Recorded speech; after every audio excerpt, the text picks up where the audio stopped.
Okay, so this is the brake pedal, and pretty much what this does is once you press it, it moves a piston inside the master cylinder, and that's it.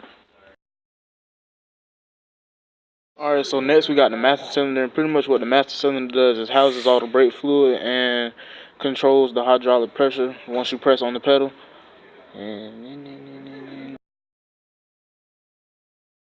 So this is the vacuum booster, and what the vacuum booster does is amplifies the foot pressure from the pedal so that the amount of pressure needed is minimal, and it does this by using the intake stroke of the engine to create a vacuum inside it. This here is the brake caliper, and pretty much it has like 2 pistons in it, and what this does, like once you press on the pedal, and it pushes the pistons out and clamps the pads to the rotor, slowly stopping the car. And this is the brake pad, and pretty much what this does, it's the friction material that stops the car, and also it has a wear indicator, and once this connects to the rotor, then that means you gotta replace your brakes. Alright, so this is the rotor, and pretty much the rotor is like the main rotating component of the disc brake unit, and what this does, once the pads are compressed against it, they create friction, which slows stops the car, but also generates a small amount of heat. Alright, so this little screw back here is the bleeder screw, and pretty much what this does allows you to bleed air out of your brake system, and that's it.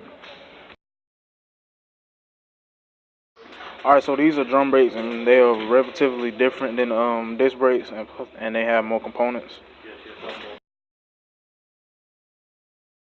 Alright, so what I'm looking at now is the backing plate, and pretty much what this does is hold all the internal components of the drum brake on, and that's it. Okay, pretty much this is the anchor pin, and what this does, it takes all the brake force once the brakes have applied and hold the shoes and return springs. Alright, so now we got the rest of the drum brake assembly, and to sum it up, this is the wheel cylinder, primary braking shoe, secondary braking shoe, self-adjuster, hold down spring, and pretty much to explain what it does, once you press on the pedal, the wheel cylinder pushes out the primary braking shoe, and then when you like brake hard or use your parking brake, that's when the secondary braking shoe couldn't touch the rotor to keep it from spinning.